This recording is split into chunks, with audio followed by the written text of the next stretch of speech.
What's good people? You know, this is your girl, Anna Deshawn, and welcome back to Wake Up with Anna and Friends. Today, we got family on the show today. It's Dr. D in the building. What's going on, Dr. D?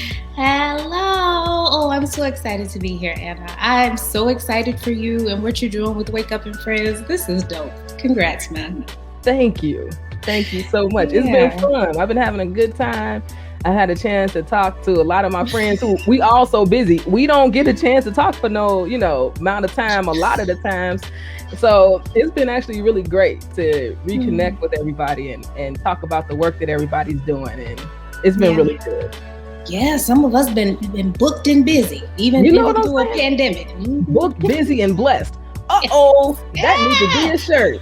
Hey. I love that. I love that. We just made a whole new saying. This gonna be on the new fashion line for E3 Radio. Booked, busy, and blessed, okay? Yes, highly favored. Okay. We ain't gonna go to church right now. Not right now. Right. Now, church might be needed, though, after therapy. Now, y'all don't know who Dr. D is or what type of doctor she is. Danielle, can you tell the good people a little bit about you and the work you do? For sure. So hello, everybody. I'm Dr. Danielle Simmons. I'm a licensed psychologist here in Chicago. I have a practice. My husband and I have this consulting company. And so we do therapy, workshops, trainings, all kinds of stuff about diversity, identity. I mean, we really have a good time using mental health as a way to connect and heal. That's a big part of my identity. But beyond being a doctor, I'm also like a lover, a friend, a silly girl who likes to do comedy on the side, even though, it depends on who you talk to. Am I funny? I don't know. I think so, And let us not forget karaoke, okay? Karaoke needs to be in the line, okay? I do love some karaoke, whether I know the songs or not. I don't care. I'm going to sing it. It's not going to stop you. It's a good time. Oh, it's a good time. And I really do like to have a good time. And so part of what I do as a therapist is I try to encourage people to have fun, like return to their inner child, reconnect to their spirit. I incorporate a lot of spirituality actually into the therapy I do. As a mental health professional, I think people think of that as like so serious, but I really try to bring some levity to it. Even though we're talking about really hard stuff sometimes, there's also moments of just like sheer joy, celebration, and gratitude. Absolutely. And there's so much to be grateful for. I think sometimes we don't even recognize the blessings because we're so in it. And so that's why I think therapy can be a really beautiful place, not to just talk through issues, but sometimes you just get these revelations on just maybe just how great or how full or how amazing your life is in the moment, right? For sure. Right? Well, and two things can coexist. I often tell people it's not all good or all bad, right? You can have so many areas that you are really struggling and sort of grinding through, and then making sure you make time to smell the roses, make time to recollect on like what actually is going well in my favor. The fact that I get to work hard on these issues with a sound mind, with a working body, with the resources to handle my business. I mean, it's a gift. Now, COVID has been a beast. It has been unlike anything any of us have ever experienced. And so as a therapist, how are you coaching people through this time right now? And how do you feel like people are feeling, especially now with the vaccines coming out and the sun is coming out and folks have been tied up in their spaces, big and small. You still feel like the walls are closing in. How do you help people through this? Yeah, this year has been like no other. And so a lot of times as a therapist, what I try to do, there's a combination. So you said, how do I coach people through it? There's a piece of it that's coaching, certainly creating strategies and skills and wellness plans, right? How do you navigate loneliness? How do you navigate the need for social support? There's so many people who've described like, I just need a hug. Right? I'm feeling disconnected. I miss my friends. We had a long February. I don't know if it was so cold. It was so gray. So a lot of the conversations I've been having with people is like, how do you take care of yourself in the moment? And I'm talking about the basics. Are you eating? Are you sleeping? Are you resting in ways that are not just like vegging out in front of the TV? You know, because You saying with a bowl of spaghetti I and some mean, garlic bread? why did I just eat spaghetti and garlic bread for breakfast? This is real. This is so good. I love this. We are so in synergy right now. Yeah. Yeah, no, I think that there's certainly a time and place for everything. And so we had 12 months of this thing, at least 12 months. It's been way longer than that. And so if at some point it is spaghetti and garlic bread, do you. But I do think keeping everything in moderation is important, because in some ways, all the things that we worked on, some of us really worked really hard during this pandemic. If we can muster up the energy, maybe we worked on books or businesses or reconnecting to our inner child or reconnecting to our family and friends. And then what do you do when you got to go back out into the world? And so for me, therapy is a space where folks can really start to envision, what do I want this next phase of my life to look like? If I don't want to go back to a normal that was all about capitalism, all about like the grind and hustle, how do I bring some balance to my life? You know, what are the things I learned during this time that I intend to hold on to? What are some things I maybe learned during this time that need to stay in the past? You know, I really think it's a great opportunity for self-reflection.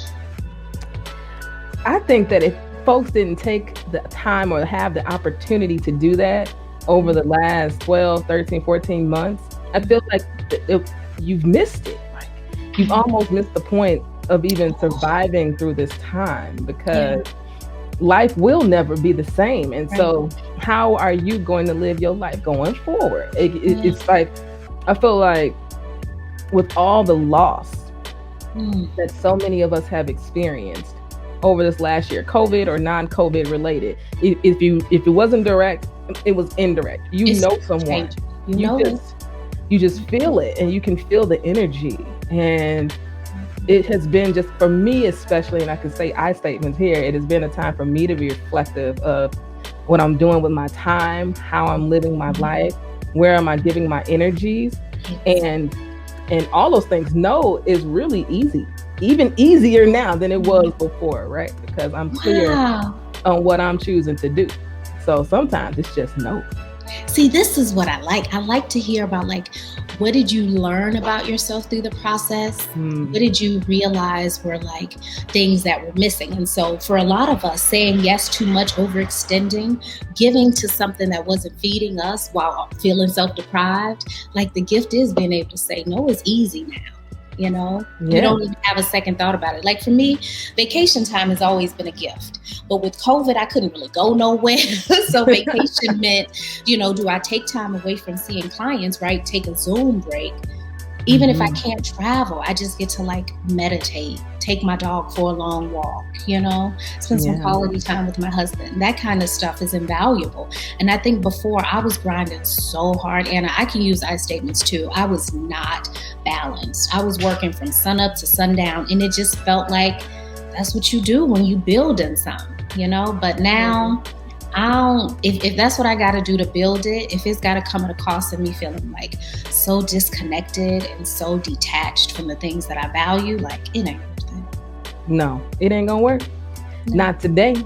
And now we're actually transitioning to this vaccination period, right? And everybody's going to get vaccinated. Everybody gets Are they, Anna? Some people are, and some people like, I ain't messing with that. Let me tell you something. You ain't messing with that vaccine. You better have a negative test, okay? Before you walk on. You better. And if I gotta be in a small room with you, talking, I'm gonna need to know that we all are doing as much as we can to be safe. You know? I'm gonna need that card. Okay. Yeah. But as we begin to think about that, right, and transitioning into what it means to be in the world again. Back into the world, things open back up. I had my first experience eating at a restaurant in over a year. I was like super nervous, right? Had my mask on. The restaurants are doing great, though, I would say. Like, we were super far away from people. There was no contact, you know, aside from the server, and we were all masked up. But just the experience, I made sure I tipped them real good, too. Because I'm like, if you got to work during the pandemic, you should be blessed. Anyway. Yes, true. Message. Yes. Okay. Yes. Seriously. And so it's a real gift that we get to even like step back out into the world, but it's hard. I'll admit, like being on the highway, I feel like it's too many cars, I feel like it's too many people, they too close. It's just a huge adjustment. I'm so used to my little four walls, you know? Yeah, because we're adaptable beings. Mm-hmm. We adapt. And so you may not have wanted to be in your house, but you adapted to being in your house. Exactly. Right. Now I love it. Now I don't know if I want to go back out. I don't know if I want to have people asking me, what are we doing this weekend? I don't know. And I think that's a whole nother thing, right? the fact that at this point, there's a piece of you that sort of maybe became a little antisocial. Yeah. Right? Yeah. Well, there is this. Yeah. Do you know the notion of FOMO? Fear of missing out. Somebody sent me a link for something called JOMO, the joy of missing out, the joy of not having to go nowhere, be around nobody, deal with, for some of us, what is a version of like social anxiety. Like it takes energy to like muster up the motivation to show up, you know? Yes, it takes energy. And actually putting on real clothes. Jeans. I wear tight jeans. They barely even fit anymore. I don't even know what hard pants are gonna feel like. It has been soft pants and skirts and flowy. I don't even, what structured clothes even? Button ups and jackets. I just don't know, Dr. D. I just don't know. Now, before you get out of here today, you gotta tell us what music been getting you through COVID. You know what I'm saying? Music is everything. So what's been getting you through? Okay, so I'm a music lover. Okay, but I'm stuck in the 80s, 90s, and 2000s. I can't break out of it. I try. I get into like one or two songs by an artist, but I don't do full albums like I used to do. Like I would listen to a Jodeci album beginning to end. Not Jodeci. Ad-libs. I knew the little skits in the middle of the songs. Like I could vibe. Now I can't really track it. But just this morning, I got put onto something. I don't even know how this happened. And again, because I'm really spiritual, I feel like it just popped into my awareness. My God was like, you need to know about this group. It's called Beautiful Chorus. I had never heard of it. They have a new song out with India Ari called I Am. It's all about a mantra. See, and I'm a lover of India Ari. I love that her music is like a mantra or affirmation set to music. Yeah. So all pandemic, I've been vibing to songs that I'm like, I choose, I'm having a private party, like things like that. I really love a song with a message. You know? I do too. I love that. So we're gonna find that track. We're gonna play it right now. We got it. I'm really excited. I Am by Beautiful Chorus featuring India Ari. It's coming up next. So don't go nowhere. This is Anna Deshawn on Wake Up with Anna and Friends. Stay close. Bye.